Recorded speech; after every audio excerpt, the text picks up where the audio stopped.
but that kind of Yeah. only happens by actually trying to do it yourself and trying to Right. go about it. So, yeah, I don't know. Wiser people and better. I bet better is not the word. More, more understanding of God's will probably don't go through that cycle. Thank you. Oh, Can always count on Greg to be can't humble. recommend.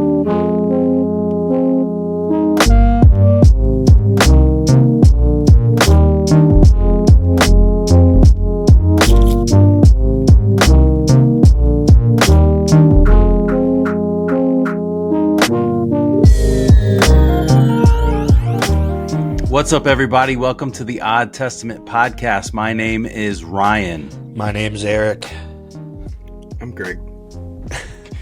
Welcome in, everybody, boys. Welcome on today for our take 2 of this recording. Yeah. If you are here for a laugh, or you're exploring faith, or you're just looking for a fresh perspective on Scripture, you're in the right place.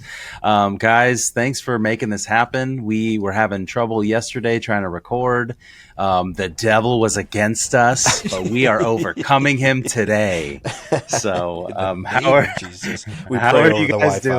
Yes. We pray for a strong signal, Lord. We pray for the vine connected to the branch, Lord. That the Wi-Fi signal from whatever internet provider you have in Delaware. Mm-hmm. And God, I don't need specifics because I know that you are sovereign. Okay. No. Amen. Amen. Someone's never going to listen again. Yeah. Right. Well. And based on the previous conversation that you guys were having, that we understand that our decision should always be subsequent to the crowd. That they must lead the way, because we see the mob and the crowd making such good choices when they're around Jesus. I think we need to. That's usually how it goes, right? Mob mentality is always the best mentality. Man. But it's tough because then you have the other side. It's like there's no middle ground. You can either be a complete, I don't care, I do whatever I want. Well, that's a bad idea. Yeah. Advisors, man, Yeah. woman, whatever you are, it's this balance in between those. Yeah, because then the other side, you just create like the zealots, who Right. carry around knives in their sleeves, waiting to stab a Roman. So it's like, okay, well, that's not the answer either. So Simon, Right. but yeah.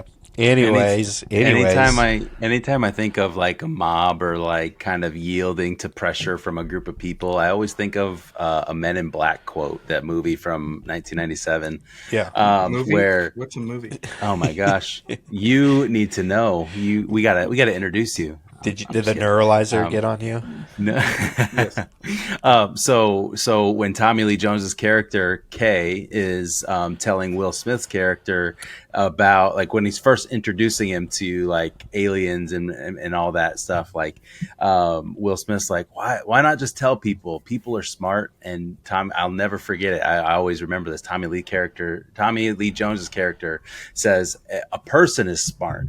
People are dumb, panicky, dangerous animals, and you know it. I'm like, yeah, then I'll just leave it there. I'm not going to correlate that to anything I do at all. So I'll just leave it right there. Speaking of Captain or of movie quotes, there's a scene in the first Avengers movie where Loki's like over this like crowd in Germany, and he uses his power to make them bow. And then this one man in the middle of the crowd like refuses to bow, and he comes up to him, and the man essentially like stands up and says like the last time we were in this situation didn't end so well, so I'm not going to bow. And then Captain America comes down, and he has the shield, and it's all Star Spangled Banner, and there's something along the lines of like the last time he was here, he was taking down another person just like you. I was like, yeah. So I love get away from the mob mentality. Did you guys ever take the Gallup Strength Finder? Yes. Okay. Do you remember yours? Get boxed in. The boxed in. Yeah. Well, you I remember on the yours? yes, I do. I do like to be boxed in, so I like look at mine every day. So It's on your mirror in your yep, bathroom, yep, written in lipstick. yep. Um, I, You dance sensually in front of it. Yep. I, Yeah. one of mine was individualism, and One of your top that, five. yeah, yeah, yeah, and it has bitten me in the butt so many times, like that just rebelling for the sake of rebelling, and like I gotta be a nice little snowflake that is so unique and different than every other snowflake, and like all this stuff, and so sometimes there's like even church programs that I'm like, I'm on board with the results of these programs, but because every church does them, I don't want to do it. That like that's the only reason. And there's really nothing else. Like Alpha, I love Alpha. Like it's an awesome program. It's a proven record. It helps so many people here in Omaha. There's some really great Alpha programs that we would get to learn from and all that stuff. And my wife really wants to do it, and we're going to do it. But it's until we start doing it, I don't know why it is. I'm just going to drag my feet the entire time. And so I'm learning to not let that prevent good things from happening. But I just, the part of me that goes, why don't we just make our own alpha? It's like, stop, quit reinventing the wheel. It's the wheel's already here. Like, so anyways, this Yeah. is me letting you guys know how horrible of a person I am and how Gallup Strength Finders did not help me. Interesting. Yeah, See, mine and are yeah, my go ahead. top five are learner, context, intellection, analytical, and then number five is competition. Nice. Man, Greg, we are kind of the same person. My number one is learner. I think number five is intellection. Belief is in there, harmony, and then I forget what the last one was, but like those are my top five. Like, and Mine, that's Out of 34, empathy is number 30. That's, I feel like I'm empathic that I do care, but wow. I took this in 2019, so it might be a little change now, but I'm ideation, developer, individualization, and maximizer. Yeah. So yeah. All those So are my top 10. I think I saw in mine like I think restoration is like in my bottom five, and it totally makes sense because like when people are like when I mean through this process we've been going through at our church, I've never once been like, oh really, would you reconsider, is there anything I could do? And, nope, see ya, be blessed on your way out, like I don't know how to be any different, right? I'm just me, huh? I'm just me. And the worst part is that I'm guessing this is maybe you don't cut. Anyway, I'll go with me. It's not even that you're like, well, are you mad at me? No, it's actually worse than that. I honestly, I don't think about you.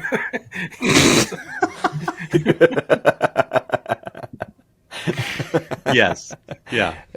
Yeah. I that's so funny. That I'm may glad just I be the ADD. So, that might be it. Like I didn't even think about this. You're the well, true you're not definition my of when line of people say yeah. you're the true definition when people say that you're holding on to unforgiveness. They're like they're not even thinking about you. like you could be sure that is Greg Wallace. Like I'm really mad at him. He's not even thinking about you, and not even I've chosen not to. I'm just not. Like If you're mad at me, it's unlikely that I'm aware that I you were thinking that you were I'm upset. so diplomatic that I would actually have that conversation, Ryan, of like, well, how can we work together? Like, and not even like I'm afraid to lose you. I'm Yeah. just like, I don't know. I just get, I don't know. Maybe it's the small church, and every time somebody leaves, I'm just like, ugh. Like, and it's like, oh no, there's $5,000 more in marketing to get someone back. Yeah. So, Yeah. but we had I preached the message that I said something that was controversial to a couple, I would say, like upbringings within church, and a couple messaged me later that week and said, "Hey, would we be able to talk to you after church this Sunday?" And because I was like, I know exactly what this is, and yes, absolutely. And so after service, we went off, my wife Natalie and this couple, and we had this really great conversation where the end of it was, hey, we're just not going to agree with each other on this, and that's actually really okay, because this opinion doesn't stop us from loving God and loving people. Like, and that was just like the universal. And then we kind of like sat there for like an awkward like 5 seconds, and I just go, "See you next Sunday." And they were like, "Yep." And they're like one of the most faithful members of our church. And I like made it really clear, like, this is how we're going to preach. We're going to preach from this perspective, but we love you, and we believe there's more than enough space for a lot of understandings of how to read this word. And as long as that does not conflict with how you love people and how you love God, great. Like, welcome. So anyways, maybe, I don't know if that's a story about diplomacy or just unity, but one of the two is some truth in there. That's good. It's good been stuff. 2 weeks since we've talked. I feel like we just need a talk episode, but maybe not. So we better get to the the get to know you part. Get to know you. Getting to know you, getting to know you, getting to know you, getting to know you. Okay, I gotta get to know you. What are Question: your strengths? What conspiracies do you guys believe in the most? What's your disc assessment? Oh my gosh. We're gonna do an online 360 of each of us. Yeah, Yes, that's right. Yeah. All right, guys. So we want to do a get to know you question. I have a hypothetical that I want to ask, but I feel like I already know what your guys' answers are going to be. So let me set up the scenario. Who and are then we I'll ask beating the up this question. time? No So one. you're no driving one. a truck and there's a baby in the middle of the street. Not quite that extreme, but still kind of ridiculous. Okay, here we go. The baby has a handgun. You are kidnapped by a diabolical but completely honest madman. He locks you in an empty attic where the temperature is 100 degrees. Your feet and hands are tied together. There is no food or water. After 24 excruciating hours, the madman opens the attic door and enters with 3 glasses of ice water on a serving tray. He takes an eyedropper and squirts a colorless, odorless liquid into one of the glasses. This is poison, he tells you. Then he blindfolds you. When he removes the blindfold 30 seconds later, there is a drinking straw in each of the water glasses, but you have no idea which glass contains the poison. Feel free to have a refreshing sip of water, he says. Of course, if you select the glass that contains the poison, you will be dead in 90 minutes. And just so you know, I promise to release you from the attic in 48 hours. He then laughs maniacally and exits the attic, locking the door behind him. What do you do? Do you gamble and drink, or do you try to wait out the madman? Is this your only water? Yeah. You have already no gone other 24 water. hours. Yep, There's 100 only degrees so in long this you can go attic. without water. So in a normal setting, I've been told 72 hours without water is the longest you can go. But this is in 100 degrees. I was gonna say dehydrating. Yeah. Only water. 100 isn't that much if you're just sitting. Yeah. 2 out of 3 winning. And do you drink is the question. Yeah. Do you gamble and drink, or do you wait him out? Because he's completely honest. He said, I'm going to let you go in 48 hours, but that's 72 hours with no drink. So do you... See, I've never seen these movies, but I'm aware of the idea. This is a Saw setup without the ridiculous violence, because you also don't know anything past the situation. If he's diabolical, who cares if he's honest, because this may continue. All of this goes into my thinking, and so yes, I was on the drink same because who farm, cares? I drink because screw him. Yeah. Yeah. I pick the bat because screw him. Yeah, Right? yeah. Yeah, It's Good Will Hunting Absolutely. style. Yeah. yeah. I didn't think about that, but absolutely, yeah, Yeah. yeah. You're not gonna. I mean, 24 hours in, it's easy to be all bold and brazen when you're not in something crazy. But my inclination, imagining that I was thinking the way I normally think, even in high stress situations, I would say, screw him. I'm drinking. Okay, Eric, you're doing the same. Um,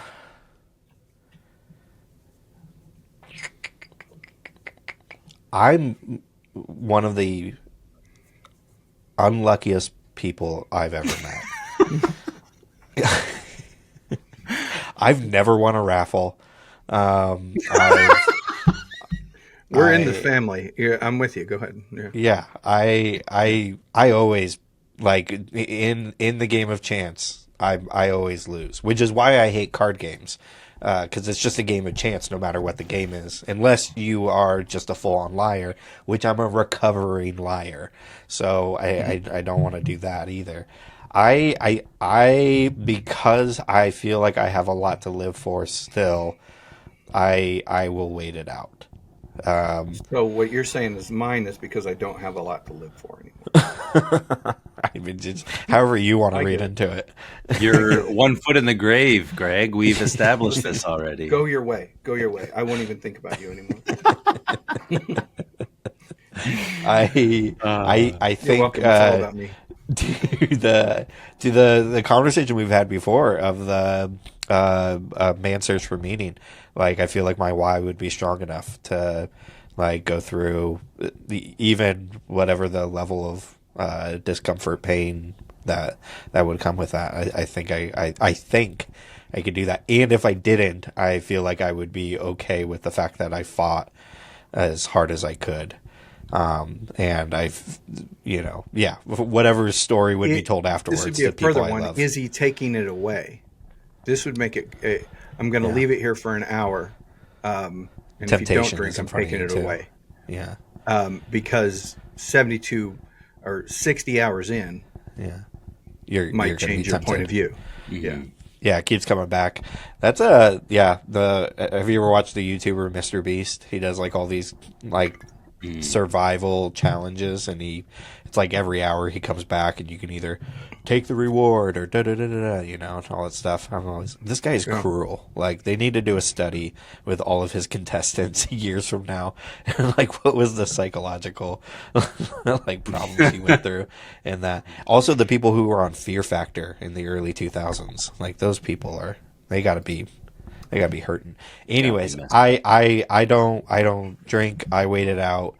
And still my biggest worry is this is a dishonest man, even if he's saying he's being honest. So even if I wait it out, will he actually do it? That would be my biggest concern, not the temptation of water. Got it. Okay. And see, this is how dumb I can be sometimes. This is take my two thought. This is my thought process. I just down all three and hope that the two that aren't poisoned dilute the poison enough to where I won't die. Right? I'm like, that makes sense, right? Yeah, it's a Princess Bride style where you Yeah. developed You're- an immunity to poisons. Your problem is you're doing a battle of wits against the Sicilians. Yeah. Yeah. It's only slightly less important than never do a land war in Asia. I love that. Ryan, do you know the quote? Not word for word. No. But you've seen Princess Bride, though. Yes. Yeah. Oh, Okay. awesome. Good. Okay. By Lord of the Rings and Star Wars, Yeah. how you haven't seen those? I was a Hey, little worried. don't Princess judge Bride me. wasn't. But you have judging. seen Men in Black. So, Yes. Mike, Yes. Yes. how are you not watching these others? Because Do I need to explain it? I don't know. I'm okay with science fiction, which Men in Black is science fiction, but I'm not a big fantasy like genre person. So like Lord of the Rings, I would even call Harry Potter fantasy, right? Yeah. Like I'm not big into fantasy, but like science That's fiction is okay with me. Even Princess Bride, that's not fantasy, is it? Yeah, that's fantasy. But I saw that when I was a little kid, so So it's I don't- excused. yeah. It was well, I against your mean, will. The reason I know I the really, story yeah, I is really my had no grandpa- choice. I wasn't feeling well. My grandpa came and sat by my bedside and, Yep. read me this story. Yep. And so, Yep. And I was a young Fred Savage, and Yeah. Exactly. I love. I don't know if this is if people will judge us for this, but I remember I think it was the first, or was it the second Deadpool movie where they recreated the Princess Bride, where Deadpool captured Fred Savage and put him in a child's bed and read to him his story. And he's like, I don't remember that scene, but that seems like it fits. I think it might be a deleted Or was it in scene or something comics? like that. No, it was in one of the movies. I just can't remember which one. It's been a while since I've seen them. Anyways, Yeah. I just like the the tongue in cheek part of it. Oh, yeah. Anyways, well, Awesome. Yeah. Ryan, Thanks good for to know Yeah. that you have you believe in a greater constitution within yourself to repel poison with water. I'm going big, man. I'm a go big or go home type person, and I'm just gonna do it all. Boom, boom, boom. So, thank you guys for humoring me. Thank you for that. Today- Cane powder. Today, Eric has the discussion, and to get started, we are going to do the 7 questions game. And so Yes. I will start. Mm-hmm. Eric, is this a Bible story or is it a topic? Or wait, yes or no question. Is this a story, a Bible story? It is a Bible story. Yes. Okay. Is the main character Jesus? No. Jesus, Yeshua? Is this in the Old Testament? Yes. Yeah, it makes it a That's lot 3. harder to sift through. Yeah. That's what I should have asked. It does I don't kind know why I of assumed it narrow was it New down. Testament. I don't know why I assumed it was New Testament. Let's see. Is this before the birth of David? No. Okay. Is this a major prophet?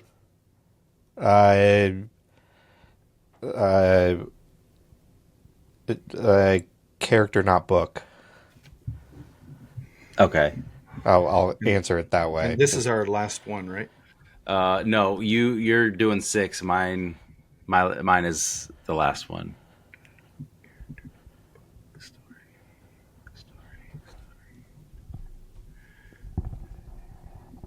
Is this Daniel? No. Or does it have to do with Daniel? Um. I have no chance. Yeah. Does this have to do with Jonah? No. Okay. We fail. It's okay. It's okay. This is, and in an effort to kind of keep expanding a little bit of the stories, I'm only going to take a little bit of the story, but we are going to talk about the ascension of Elijah. Nice. Nice. Okay. Very So good. again, not book, but a prophet, and Yeah. a very, very important one from there. Like I said, this is the end of Elijah's life. We're going to talk about him rising to heaven at the end of his ministry time. And so there's a lot that leads up to this point. And so I want to save that for future episodes, because I think there's each individual, there's a lot of miracles, and then even the conversation about Elisha, his protege, and who ends up taking essentially the role of Elijah later on. That being said, in your guys' experience post Elijah stories, how how would you guys interpret Elijah being an important figure in the Bible as a whole? Is it, sometimes we can read the stories isolated, and we're going to read the story very isolated today, but the kind of one question we're not going to talk about is his influence and why he is an important character within the Bible. What is your guys' experience on Elijah's effect on the Bible as a whole? Greg, take it. Just off the top. It's a big question, but yeah, it's tough because as New Testament primary people or modern Christians, we don't pay that much attention to Elijah. It's cool miracles in the same way almost that Jesus does cool miracles. Right. But my read of even maybe even especially New Testament, is Elijah is a much bigger deal than we take him. That even if you run to Revelation and there's this idea of two people showing back up, there's people who try to connect that with Enoch and Elijah because they didn't die and stuff like that. And whether that's goodbye, I don't know or care really. But he is. I would go in priority, maybe Moses, David, Elijah, and then prophets in general. And there's bigger, more important, significant prophets. But there's something about what Elijah did in his time that really must define. And if I was more of a scholar, then I would be able to have stronger opinions. But for sure, to fall into those categories, that when they're going, a prophet like Elijah is here. This is massive. Little side kind of extra trivia for you is that there's a way of thinking that Elisha's miracles also count as Elijah's, since he was a mentor. Since he was mentored by Elijah. But anyway, so I think he's very, very significant, regardless of whether we kind of think of it right now that way. Agreed. Ryan, thoughts? Yeah. So the way I've always kind of understood it is, in the Old Testament, there are some pretty central figures that all of Israel looks to as kind of like, this is Yahweh's gold standard. This is what we're supposed to aspire to. And none of those people kind of ever end up panning out to being like the perfect example, right? Which is the point, right? We're supposed to see through these characters in the Old Testament that are supposedly so great that we actually still need a savior, right? So I think of Abraham as one of them. Like, he's seen as one of the gold standards, but he was a deceiver, and he didn't fully obey sometimes. That kind of Moses, he was seen as the gold standard, but he still didn't obey completely. Like, he had these issues. David, he was seen as the gold standard at one point, but then he's a murderer and he's an adulterer, right? He had these issues that kept it. But like, Elijah is also one of these people in the Old Testament that Jews would look at and be like, man, that's what we're supposed to be like. That's the standard that we're supposed to be reaching for. And so that's kind of what I see or think about when I think of Elijah. But I'm not saying he's perfect, but I can't really think of a moment where Elijah was like, oh man, he really, really screwed up. And maybe I'm not forgetting, or maybe I'm not remembering something, but he, from my kind of understanding of the Old Testament, he's kind of the top of the standard as far as humans are concerned in the Old Testament. So that's just kind of off the top of my head. No, I'd say that reflects a lot of what I've read, studied. I like the way that you put it, Ryan. That yes, we do have these examples of people of faith, leaders, people who go against the grain of whatever the world is going for and having problems with. And so what's really interesting that we get Samuel as a prophet, and he's a prophet to the kings, and then we get this downfall of of the now we would know as the Jewish people, and so we have new corrupt kingdoms, and the way the corruption seems to be happening again and again, and we'll read this in other stories, is they're bringing other cultures into the Israelite culture, and then it gets muddled because of allowances, and so where there was I would say the Bible, Old Testament law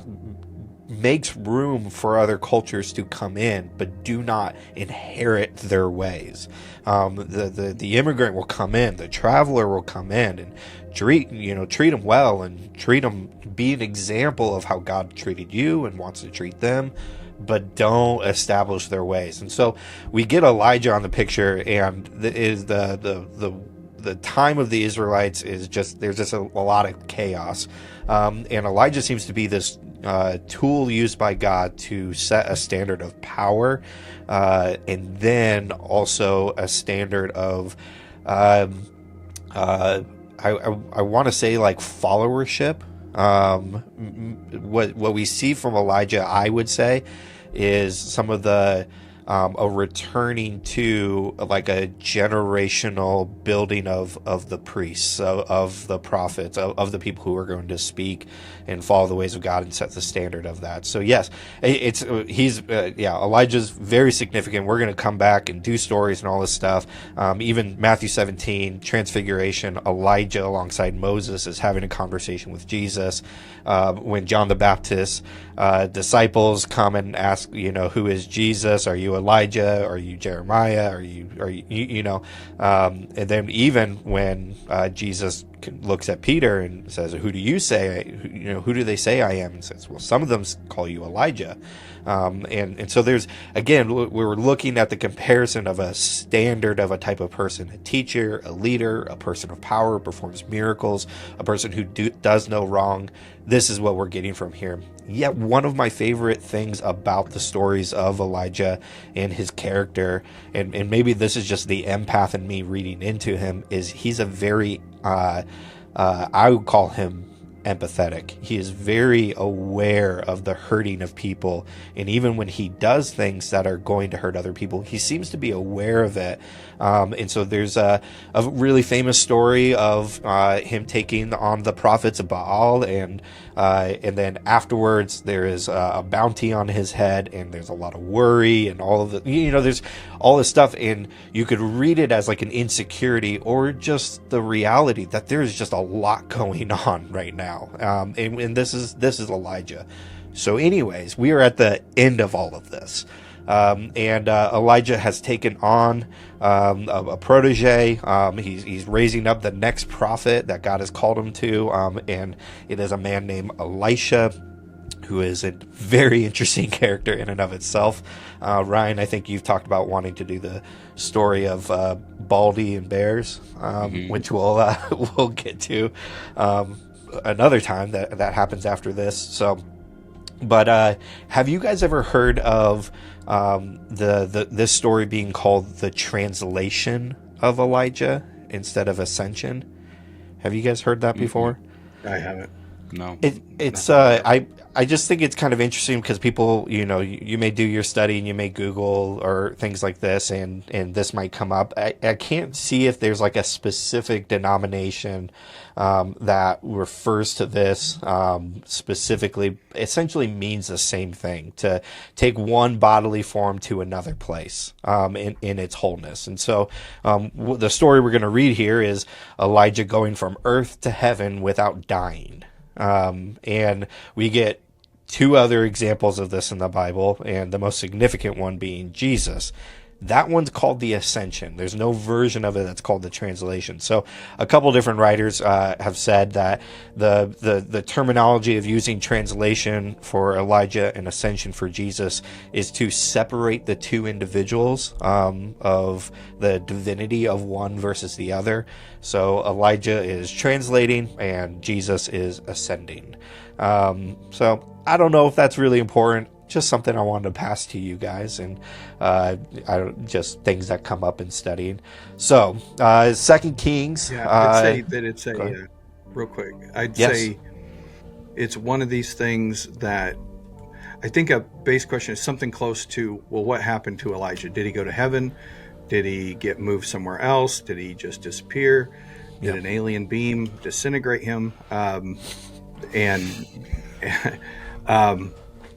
and it's, for me, if you're interested, keep looking into it. But there's so little information. Do it with a very open hand.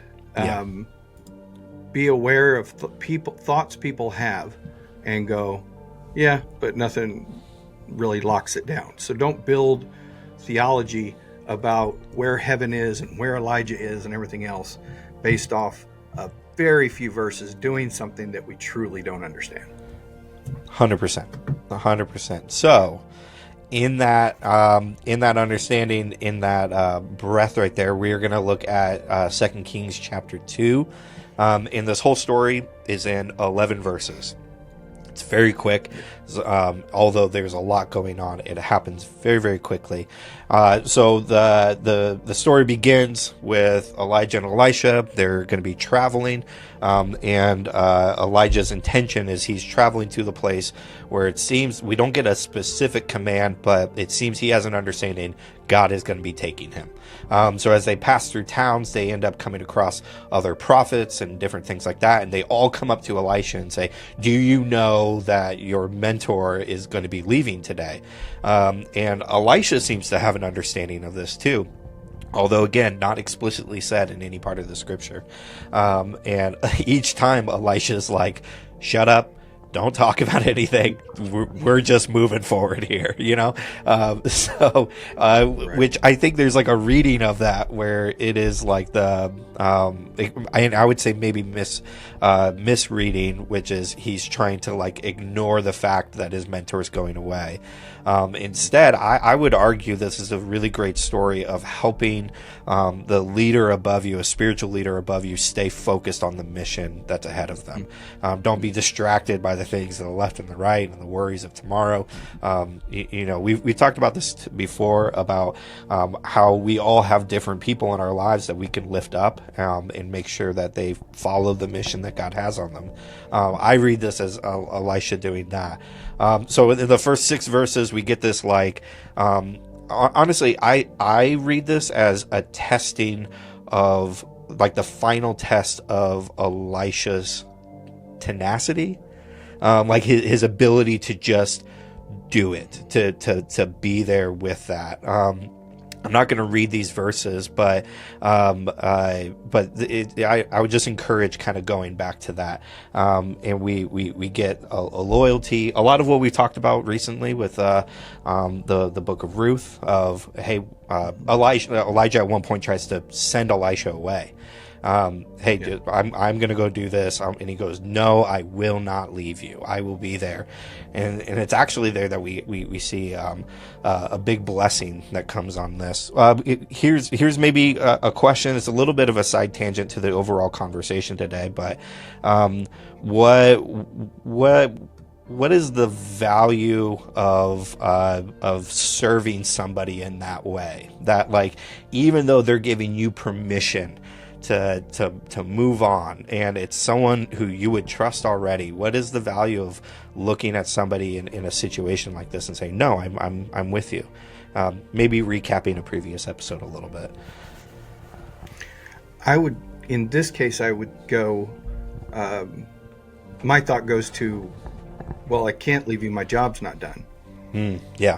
If you've been his right hand, taking care of him, then he's still there. So, yes. And your job's not done. Yeah. So, yeah, I like that. Yeah. Keep it simple, right there. Yeah. I think there's just a higher value placed on relationship here, probably, I'm guessing, than probably we understand in our culture. I think we're very, as a culture, we as a society, we're very task oriented, and getting things done, the checklists, all that stuff. But I don't think it's, I don't know. this is just a guess, you know. I think it's probably more about the relationship than it is the tasks at hand, you know. I think about Jonathan and David, and a totally different scenario, right? But just how it grieved them to leave each other, and how, you know, like I don't know. I just think there's probably a higher value on relationship in this context than we understand. So absolutely, yeah. When we start to get this, there's Elijah and Elisha are kind of finally at this place where things need to start switching over. They reach the Jordan River.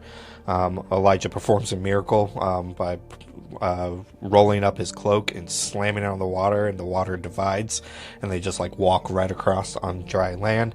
There's a lot of symbolism there within the Jewish culture. Again, kind of another kind of pointing back, but we're looking at separating waters. They are in the promised land. Now they are exiting the promised land over the Jordan River. So they're now out of the place that God has brought them to, and they're in the wilderness again. And this is where God's going to meet them in a really significant way. So I'm going to pick up in 2 Kings chapter 2 verse 9.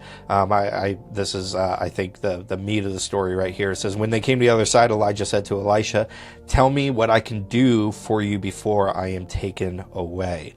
And Elisha replied, please let me inherit a double share of your spirit and become your successor. Double portion, double share. Those are kind of the two. You'll probably see those the most, depending on the translation that you read right there. But what do you guys think this means? Knowing a little bit of what the story continues on to, but what does this mean both physically and maybe metaphorically? So the translation I've always read, or the way I've always understood this, is when you read it, double share of your spirit. I've always understood that or heard it as anointing, the anointing of being Yahweh's prophet, and just the ability to do what God has called him to do. That's kind of how I understand. He's kind of asking for his blessing, you know. And that's kind of how I see it. Absolutely. Yeah. I've sort of thought of it that way up until maybe this moment. I'm thinking it could have to do with, I think we talked about levirate marriage a while back. Yeah. Mm-hmm. And the firstborn gets a double share. So it doesn't mean that if the inheritance is $100,000, that he gets $200,000.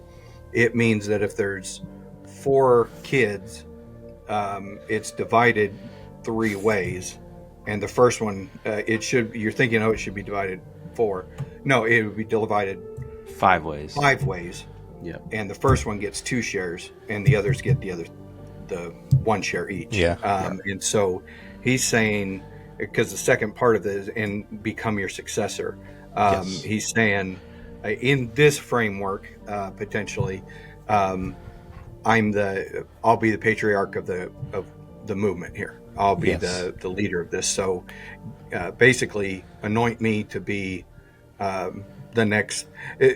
He's not a king, but in this sense, that give me the mantle, which is what happens there. So that's what I'm thinking. Yeah, no, I would say that's a very similar to my reading of it, because there is I think sometimes what I've been taught is there's like not that Elisha's being selfish or being vain of like anything like there, but there is like, I think, a trap within us as followers of God, that as we see blessings in our lives, that there's some sort of like earning, or I've done something good in order to do this, so I deserve more. So because Elisha was the mentee, was the protege, and because he followed, and because he stuck around, and somehow he has some sort of greater right. And I think it's similar in that if a son then came to their father at this time, there was already a right to the inheritance. But what he's asking is, let me take your responsibility and what God wants to do later. I saw what you did, and I'm going to continue what this was doing, what God was trying to do within this. So I definitely don't read this as personal glory or selfish gain or anything like that, but instead, like, I read it as he is responding to the challenges of the times. Although Elijah has done some really amazing things and served God in really amazing ways and helped God's people, there is still work to be done. And so instead of going, well, I'll just do my part, no, let's double down. Like let's go forward with this. Elijah's answer is again is an interesting one. I think is really important. In verse 10, you have asked a difficult thing, Elijah replied, and if you see me when I am taken from you, then you will get your request. But if not, then you won't. So I want to pitch this to you guys as pastors who are building up leaders to take over ministry. I think both of you guys, I know I've had the pleasure and an honor of being able to do this, which is like help coach new pastors coming up into the world, and tell them. My first reading of "You have asked a difficult thing" is, does Elijah have the power to do this or the authority to do this? My second reading of this is, the thing you have asked to take on is difficult. Yeah. The ministry, I had a difficult time, and you're asking for double. This is a difficult thing you ask for. I think father to son, looking at their son about to do something more difficult than they've ever gone through. I went through difficult things, son, and I believe in you, but I need you to know that what you are asking for is difficult. Is hard to do. I think there's a. Have you guys ever turned anybody away from ministry? Not flippantly, but I have, it wasn't so much a turning away as much as it was like, you need to make sure you're counting the costs. Because so this person that I was talking to, another pastor, just kind of flippantly said, well, I could see you being a pastor one day, and this person took it, and it was supposed to be encouraging, that kind of thing. But this person took it and kind of ran with it, like, well, maybe I'm supposed to be, and and like, I think I'm going to start doing this, and all this stuff. I'm like, hang on, like, that's awesome.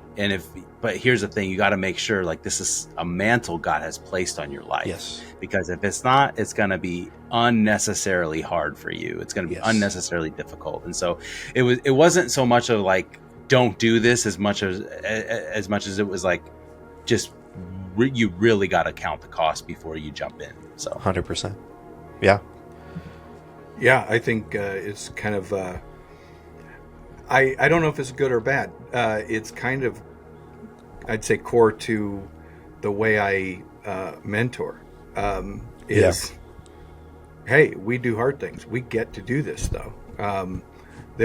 Just talking with somebody else yesterday about it. The perspective on this thing is the roughest version, I would say, that I probably ever said is, if you can do anything else, go do that. Yes. And I'm not saying because I don't love what I do. I do. I really love it. But I've seen other people really quit. And that's not a rip on them. I came pretty close to not intentionally quitting, just by nature of how things went.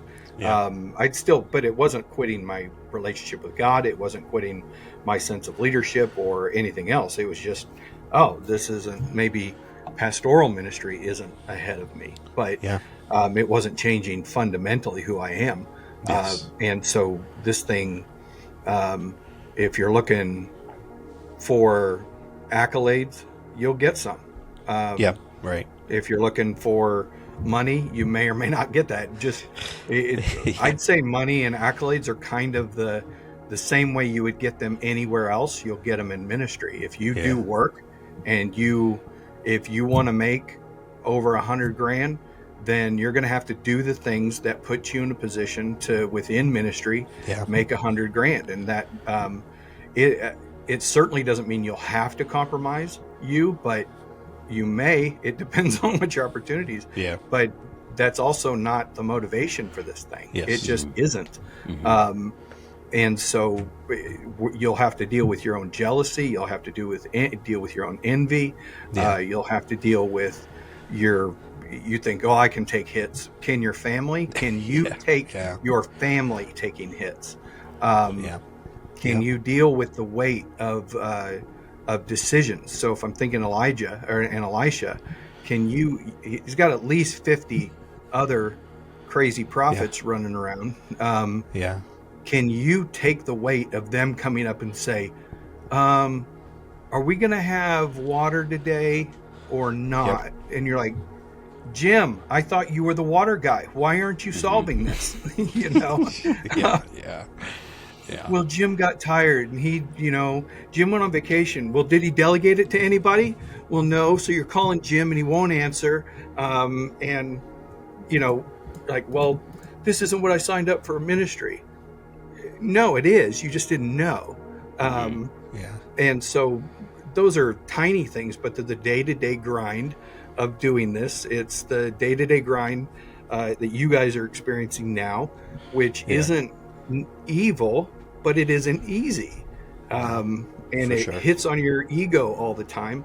But on the other side, you have a perspective on what is valuable in life, and what is important that other people have no access to. You, without leading 1,000 people in a corporation, are able to understand what it is to lead 1,000 people within a corporation. 100%. You really do, because you have to. There's a level. You have to level you up so that other people will follow. 100%. And as people who are leading volunteers, you have to level up you, not just your ability to control things. And so we can do a whole. People should write leadership books. We should. Are there any leadership podcasts anywhere? My buddy John. Sorry, you guys. John Maxwell. We call him Maxie. Back in our fraternity days. I had a similar. There was a time in which for the first time, and hopefully not the last time in my ministry career, I had the opportunity to bring a pastor onto staff. So he would fall underneath me in the org chart. My senior pastor gave me approval to here's a salary that we would be able to offer him, and to your discretion, do what you think is right. And so I brought him in and I said, hey, I have the approval to give you a job, and I really want to, but I want to do something first. But I need you to know I have a motivation, which is I want to make sure you really want to do this, because the moment you get paid to do this, it changes everything. You just don't go back. You can volunteer and do the same level of work and care in ministry, and it's probably better for your soul. I'll even give you the title pastor and not pay you. Like I would. There's even a part of that. It's just there's something changes, and that this is the way my family eats food, is because of the people I serve. And so there's a change in your head. I said, what I want you to do is I want you to read the story of Moses from the perspective of, does Moses want to be a leader? And then when you're done with that and you think you have an answer, come back and we'll talk about you coming on staff. A couple weeks goes by and he's doing the right thing. He's studying. He's not just simply reading and come back. He comes back and studies. He comes, and we didn't set up a meeting or anything like this. He just comes into my office one day, and he has his Bible in his hands and he puts it on the table and he goes, "I'm not sure if I want to take this job." And I said, Nice. I want to give it to you. Yeah.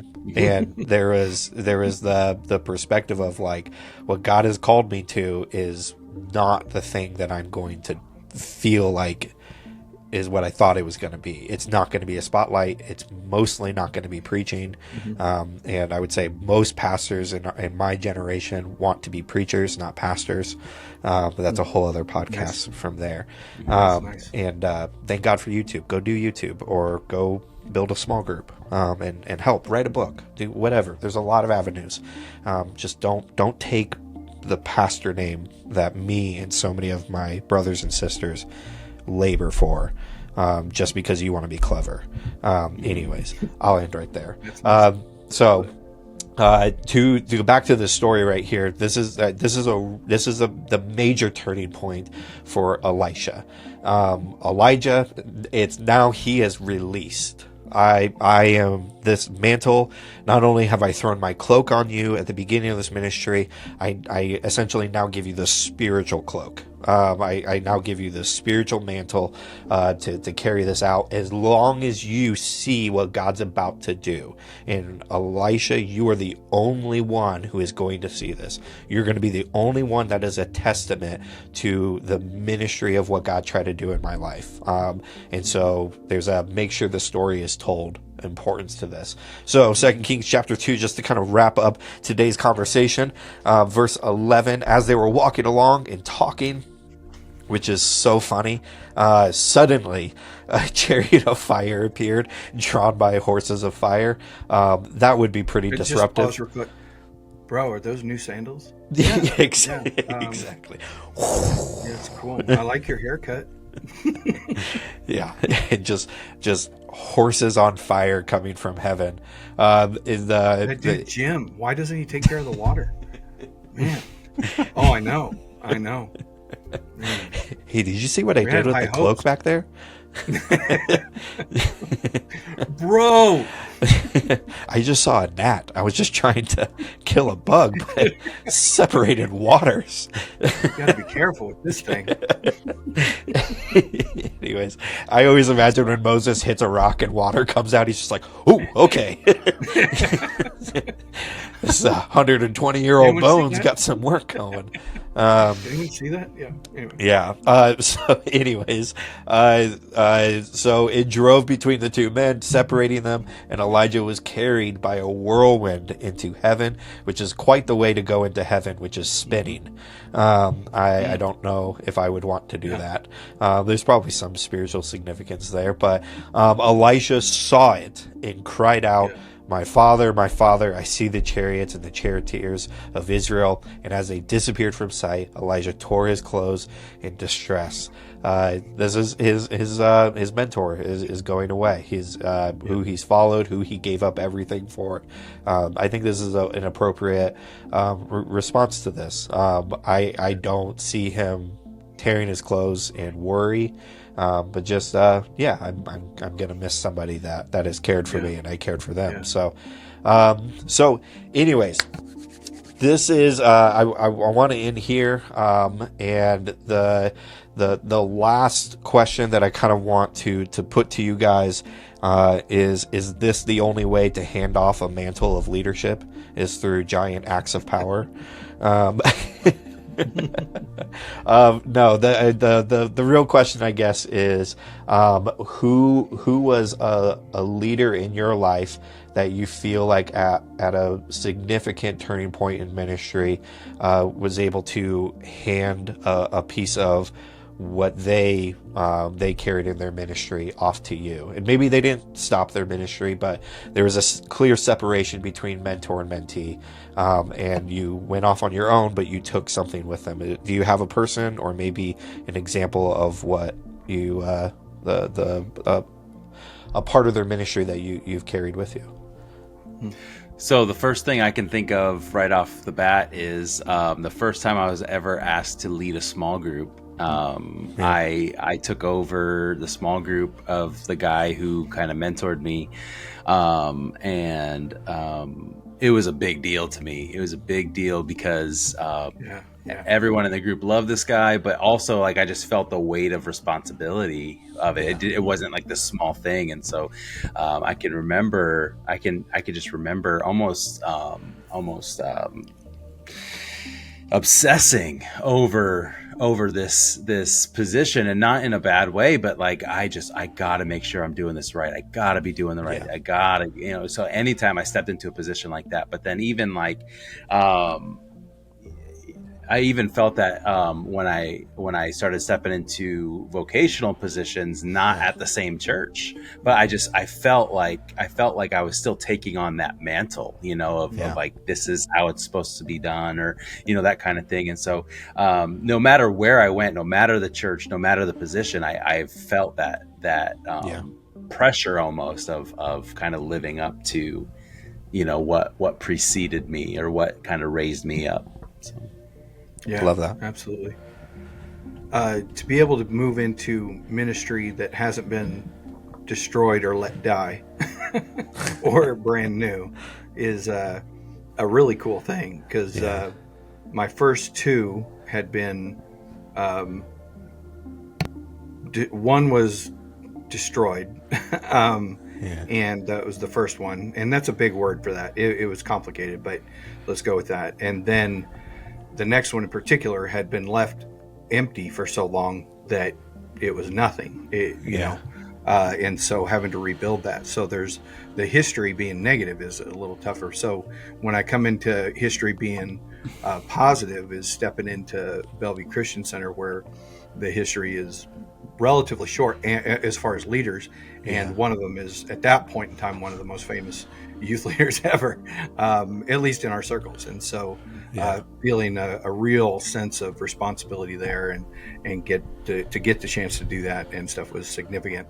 I'd say directly to your question, Eric, is where I'm at right now.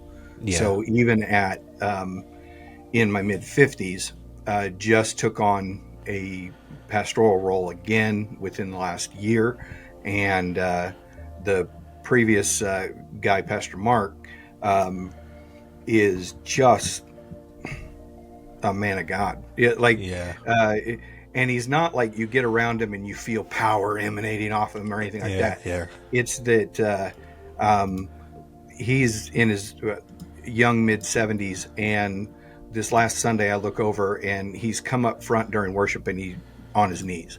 Love it. And that there's still this humility, this desire for God, and crying out after him and things like that. And it's not about age, it's just the stereotype of age that we I think we get less responsive, at least I have. And so to see a model of somebody saying, or clearly, listen, we have different views on a number of things, and yet he displayed to me that he cared about me.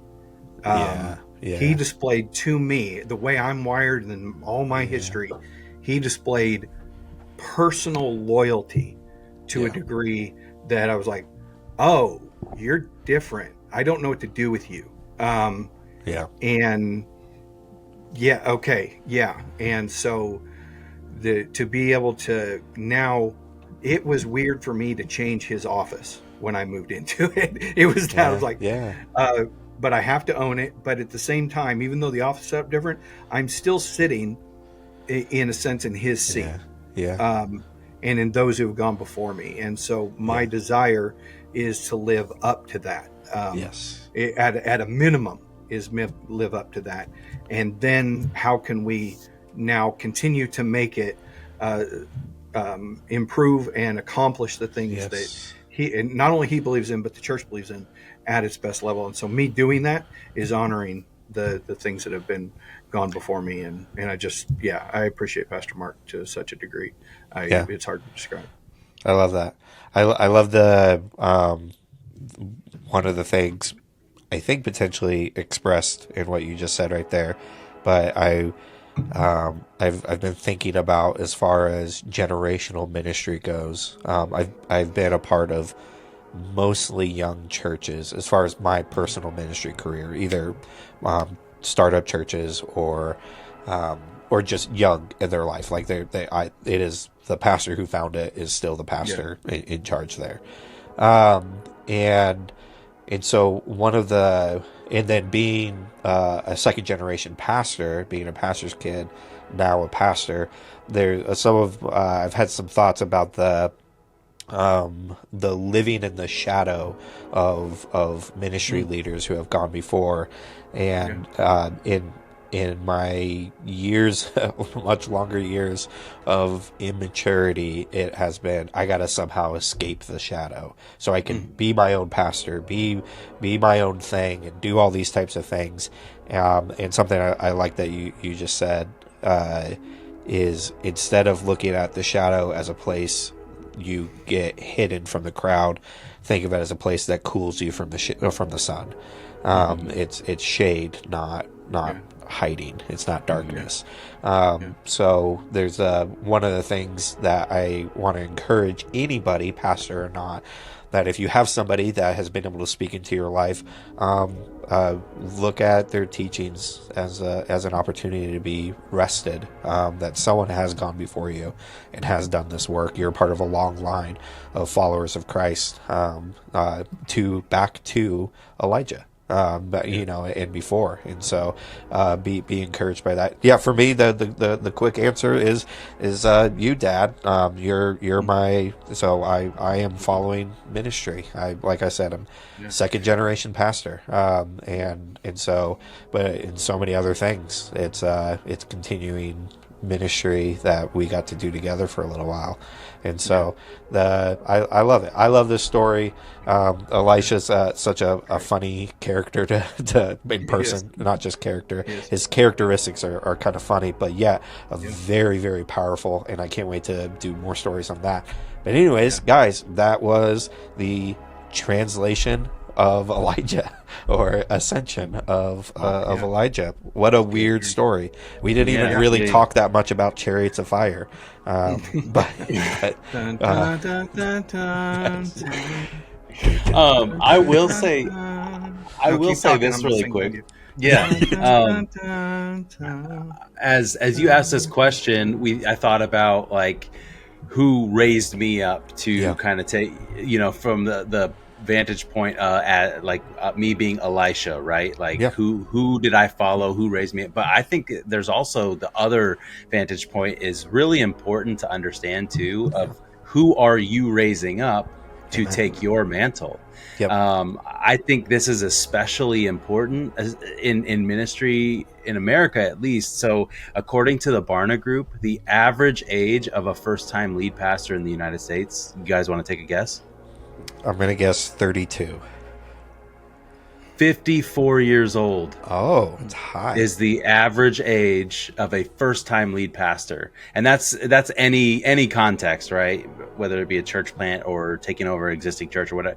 What that's telling me is I think people are not passing the mantle. There are pastors that are not passing on their mantle. They're not raising up other people, or at least they're not getting out of the way to let these people that they've raised up, kind of take the mantle from them, if that makes sense. And I'm not advocating like get all the old people out. I'm not saying that. Like that's not what I'm saying. But I do think there is something to this, like raise somebody up and send them out. I mean, if you look at the story, Elijah gave Elisha the opportunity to go.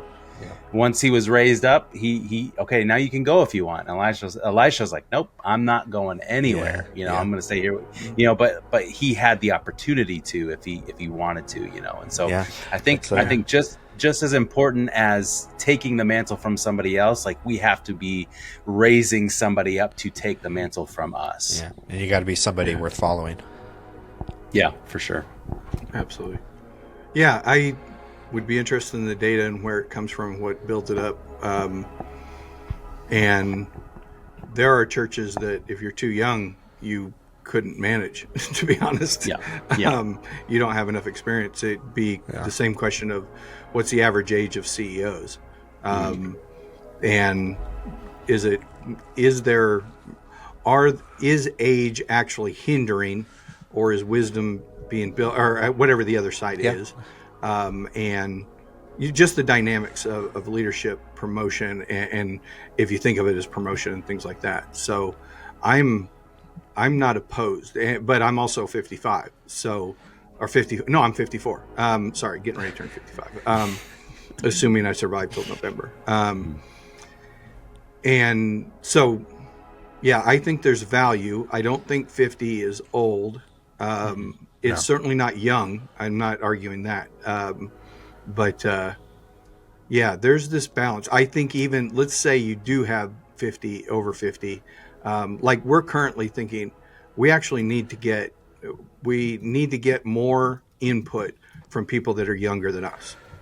Yeah. And not just to tell us how to do social media posts. We need more perspective. Yes. Yeah. And so it's a balance between what has been and what will be and what is right now. So anyway. Totally. That's good. Yeah. Good. No, good. I love good it. episode, Eric. I love it. I love it. We got a lot It was all more right. around these It was all right. areas. So Yes. yeah. That's good. All right. Well, if you're enjoying the Odd Testament, people, there's a few ways you can support us, help us out. We would love your support to help us keep bringing you all this awesome, odd content your way. And here's how you can do that. First, take a moment to Dollar rate bills, y'all. and review us. Yeah. Make it rain, man. Make it rain. Rate and review us on your favorite podcast platform, whether that's YouTube, Apple Podcasts, Spotify, wherever you get your podcasts. Take some time to rate and review us. 5 stars helps us get this podcast out to more and more people. So right. 5 stars only, please. That's what we're going to ask. We don't ask for much, just 5 stars. Okay. Next, don't forget to subscribe so you never miss an episode. Whether you're on Spotify, Apple Podcasts, wherever, just hit the subscribe button. Make sure you hit the notification bell so you get notified anytime we drop new content. We drop new episodes every Monday, so be on the lookout for that. And then finally, follow us on social media for updates, highlights of episodes, and all that kind of stuff. Like, that's where you can engage us. That's where you can start a conversation with us. We want to hear your stories. We want to hear your answers to the hypotheticals. Would you stomp a horse to death? Would you drink the poison water? What would you do? We want to hear from you. So tag your mentor in the comments, or send this to them. I give the water to the horse. There you go. And all the political prisoners will be set free. There you go. Your support means the world to us, and together we can keep bringing this awesome, amazing content to the world. Thanks for tuning in. We'll see you guys later. See ya. Bye.